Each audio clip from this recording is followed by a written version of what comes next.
이렇게 되면 서술형 다 빵점 나가. 왜 부호랑 숫자를 붙일까? 보통 쓰고 나서 이렇게 뜨지 않니? 기본이? 이게 말이야?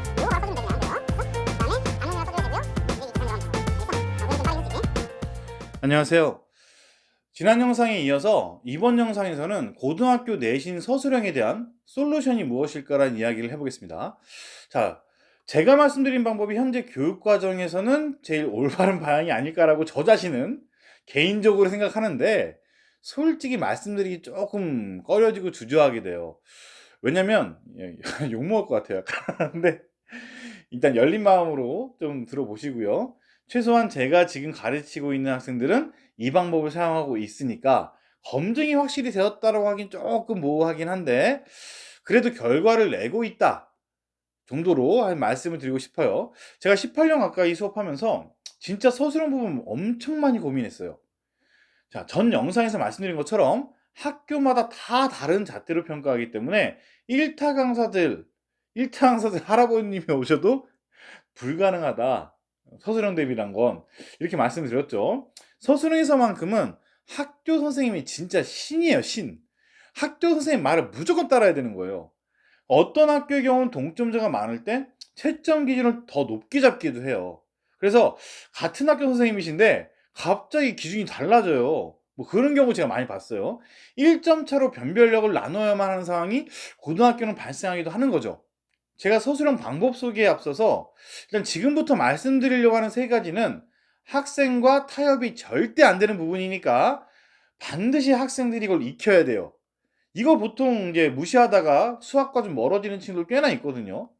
자, 이건 진짜로 서술형 때문이 아니고 그냥 수학을 배우는데 더딘 친구들이 이 세 가지 문제인 경우가 너무 많아요. 그래서 이건 정말 서술형 말고 자기가 수학을 조금 열심히 하는 것 같은데 뭔가 수업을 들어도 반밖에 머릿속에 안 남는다.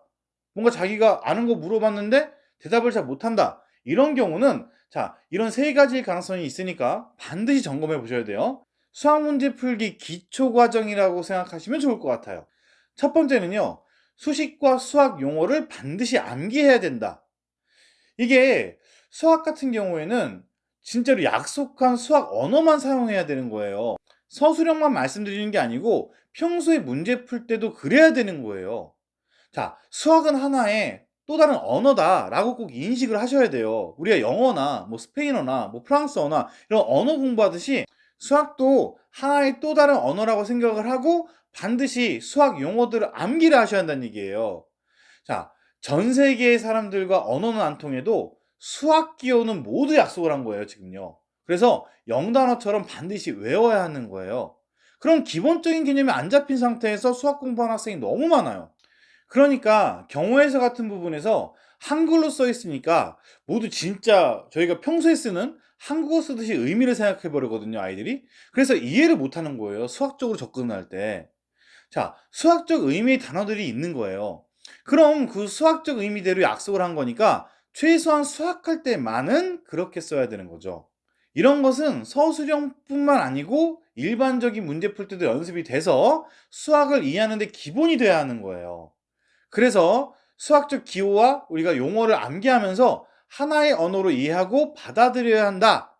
특히 미지수 x, y 같은 거 잡을 때 그 미지수가 무엇을 뜻하는지 반드시 써야 되는 거예요. 아, 서술형에서요? 아니요. 그냥 문제 풀 때요. 아니, x가 x번, 몇 번의 x번 횟수를 말하는 건지, x미터, 킬로미터 이런 어떤 단위를 말하는 건지, x분, 시간을 말하는 건지, 아니, 중학교 때까지는 단위 꼭 쓰게 하다가 왜 고등학교 되면 단위 안 써도 되고 그냥 맞게 해주는지 전 진짜 이건 이해가 안 돼요. 학생들이 수식 기호를 그냥 싸그리 무시해버리는 거예요, 고등학교 간 순간. 그러니까 나중에 고등학교 와서 학생들이 이런 수식 이해가 잘 안 되니까 매번 못 푸는 문제들이 있어요.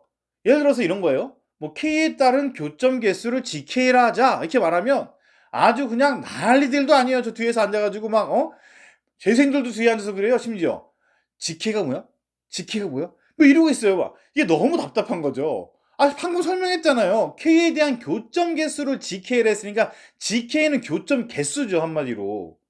그걸 또 함수로 가져가 버리면 GK가 Y축이 되는 거거든요. 원래 Y에 있던 자리 축이 한마디로. 그렇게 바뀐다는 걸 이해를 못 해요, 아이들이. 그러니까 서로 대화를 하고 있고 알아들었다고는 하는데 그냥 반토막만 알아듣고 있는 거죠. 그래서 이게 다 수학의 기초가 안 된 상태에서 수학 공부들을 하니까 선생과 대화가 안 되고 열심히 들어도 무슨 말인지 모르는 거예요. 그렇다면 서술형은 더 까다롭게 써야 될 것 같죠?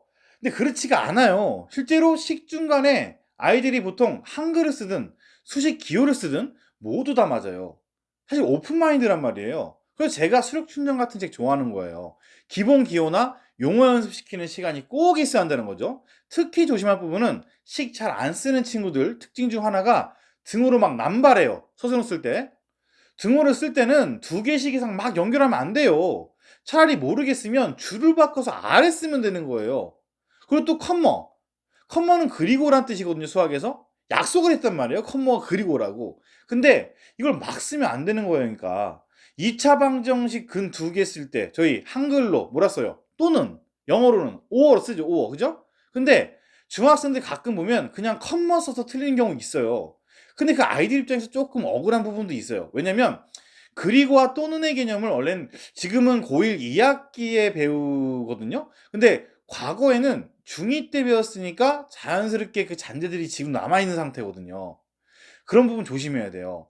그 밖에도 꼭 안 써도 되는 기호인데 써서 틀리는 친구들이 있어요. 점 3개, 점 3개. 점 3개 쓰잖아요. 선생님들 많이 수업할 때 쓰시잖아요. 그 삼각형 모양 점 3개 있죠?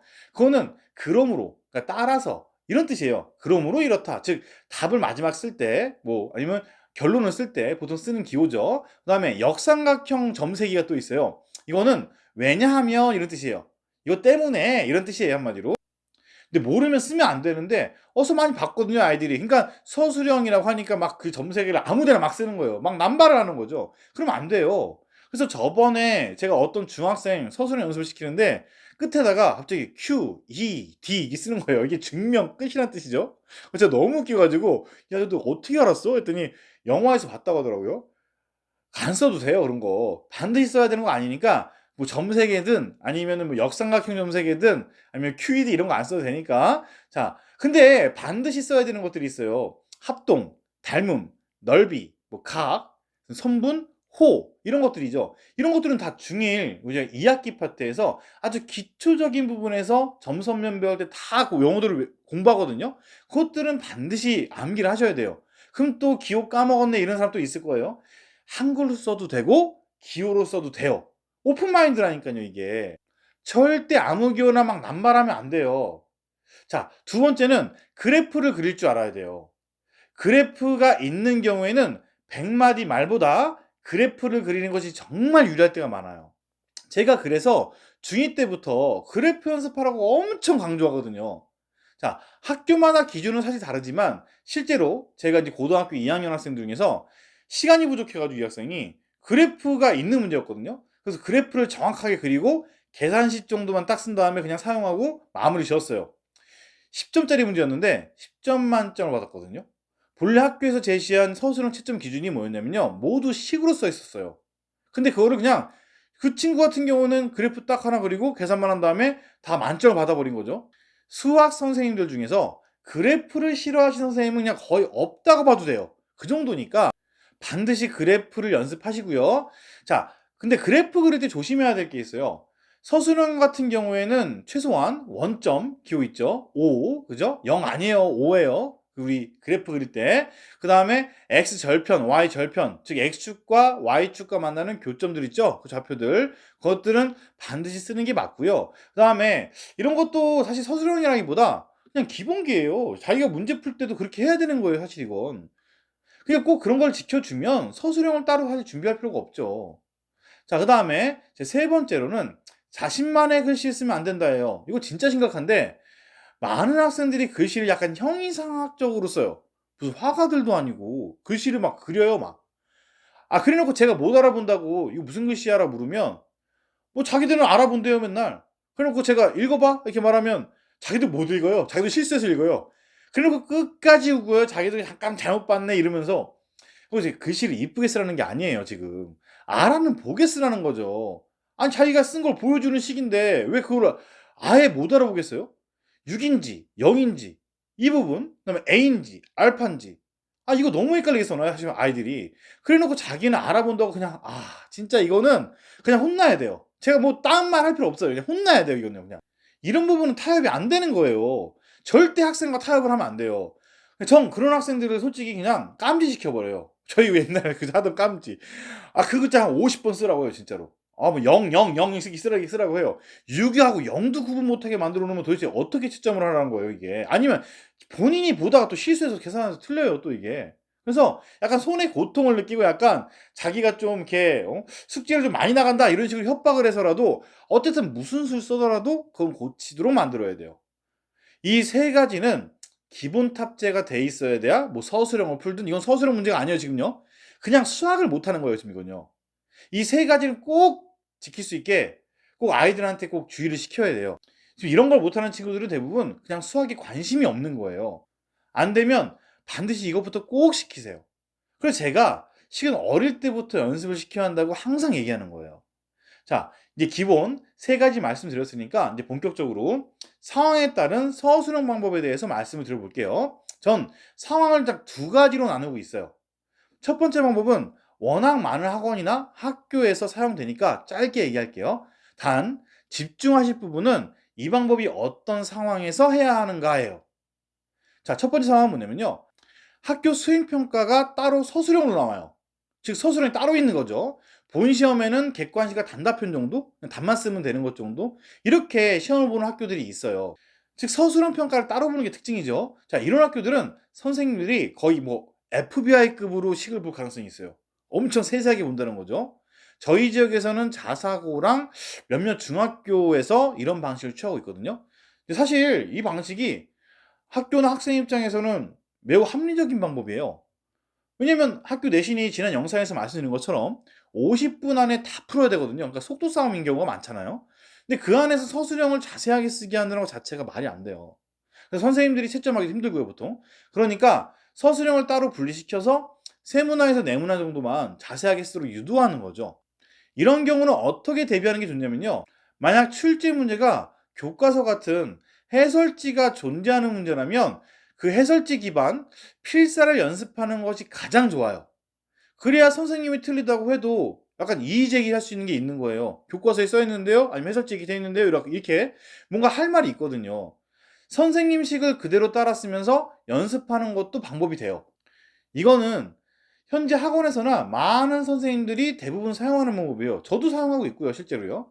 그래서 더 이상 얘기 안 하고 제가 서술형을 수행평가로 따로 보는, 분명히 말씀드렸어요. 따로 보는 학교는 해설지 필사, 그다음에 선생님이 알려준 풀이대로 그대로 연습하는 게 가장 좋아요. 자, 이게 끝이고요. 상황 두 번째로 말씀드릴게요. 이게 제일 중요한데 학교 내신 시험에 객관식과 서술형이 한 번에 치러지는 경우에요. 사실 이 경우가 제일 많죠. 그럼 저의 솔루션은 뭐냐? 지금부터 제가 사진 몇 장 보여드릴게요. 먼저 첫 번째 학생 식부터 한번 봐보세요. 자, 보셨죠? 자, 이번에는 두 번째 학생 푼식 보실게요.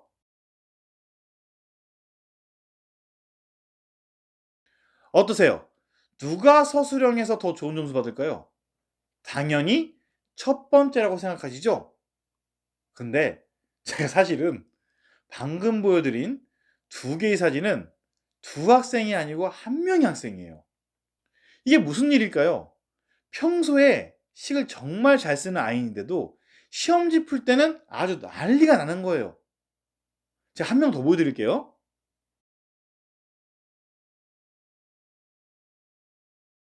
자, 보셨죠? 두 학생 모두 최상위권 학생이고요. 한 학생은 작년에 심지어 서울대 합격한 학생이에요. 자, 우리는 서술형 연습을 위해서 따로 시간을 투자해야 한다고 생각을 하죠. 서점 가면 서술형 문제집을 막 팔잖아요. 심지어 어떤 학원들은 서술형 대비라고 그 책을 강좌로 새로 만들어서 돈을 받고 수업을 또 해요. 저도 과거에는 그런 식의 수업 방식이 맞다고 생각을 했어요. 서술형 문제만 딱 뽑아서 신연습 시키고 부모님들께 자랑하는 것처럼 아이 서술형이 이렇게 좋아졌습니다 이러면서 학원 도장 팡 찍은 다음에 사진을 막 보내드리는 거죠. 근데 제가 어느 날 아이들이 시험이 딱 끝난 다음에 시험지를 다 회수해서 한 번씩 쭉 확인을 해봤는데 이런 생각이 드는 거예요. 여태껏 난 뭘 한 거지?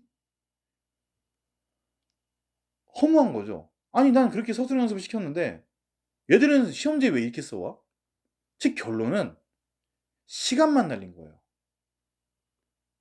해설지 필사하고 제식 따라하게 만드는 것이 정말 좋은 방법이 맞다고 저는 생각을 했는데 실제로 잘 따라하는 친구들도 있어요. 그럼 그 친구들은 그렇게 하면 되죠. 그러면 속도까지 나면 너무너무 좋죠. 근데 대부분의 학생들에게는 너무 이상적인 방법이었던 거예요. 즉, 꿈 같은 이야기인 거죠. 특히 남학생들 같은 경우엔 더 심하죠. 즉, 학생들의 시험 상황과 맞지 않는다는 거죠. 지난 영상에서 말씀드린 대로 1분 1초를 아껴가면서 한 문제라도 더 풀고 검토를 하려고 하는 학교 내신 현장에서 이상적인 서술형 방법은 오히려 시간을 더 잡아먹게 된다는 걸 제가 깨달은 거죠. 그래서 지금 제가 가르치는 학생들은 이게 묻잖아요. 선생님 서술형 어떡하죠? 막 걱정을 엄청 해요. 시험 때 다가오면. 그렇게 물어보면 제가 항상 하는 이야기가 있어요. 넌 서술형이 걱정이야? 난 네가 다 못 풀까 봐 걱정인데. 무슨 말이에요? 시간 내에 못 풀고 끝내서 버리는 점수가 너무 많다는 거예요. 그 상황에서 필사한 대로 이쁘게 식을 정리한다고요? 서술형 답안지가 따로 제공되는 학교는 그나마 양반이에요. 보통 학교들은 그 조그만 OMR 카드 있죠. 그 OMR 답안지 뒤에다가 그 좁은 공간에 서술형 쓰라고 하니까 학생들은 어떻게든 부분 점수 한번 받아보겠다고 그 모서리 부분까지 막 꽉꽉 채워가지고 조그맣게 진짜로 깨알 같은 글씨로 무슨 진기명기에 나오는 그 쌀알에 그림 그리는 장인들 있잖아요. 그런 사람들처럼 집중해서 하는 거 보면 너무 안쓰러워요, 진짜로. 학생들이 서술형 문제를 어떤 상황에서 풀고 있는가를 생각을 해야 한다는 거죠. 그럼 방법이 뭐냐? 식연습과 서술형을 합쳐서 생각하는 게 가장 바람직하다는 것이 제 결론이에요. 당연히 식연습이 서술형 아니에요? 이렇게 묻겠죠. 뭐 말장난하는 거예요? 이렇게 묻겠죠. 자, 잘 들어보세요. 서술형 연습이 식연습이다라고 말하는 것과 식연습이 서술형이라고 말하는 건 다른 이야기예요.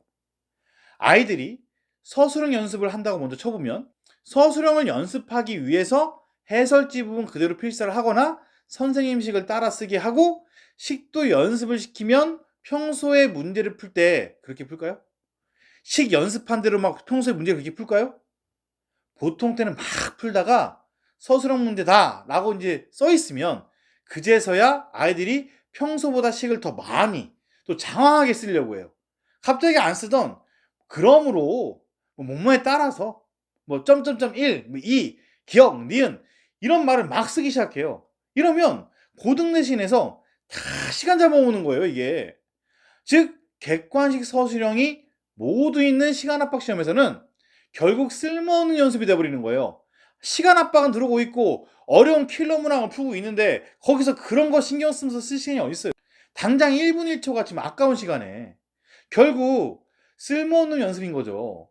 실전에서 못 써먹을 확률이 높다는 거예요, 제 말은요. 그런데 식연습이 서술형 연습이라고 생각을 해보세요. 평소 문제를 풀 때 식연습을 목적으로 하는 거예요. 그냥 서술형이 목적이 아니고 식연습을 목적으로 하는 거죠.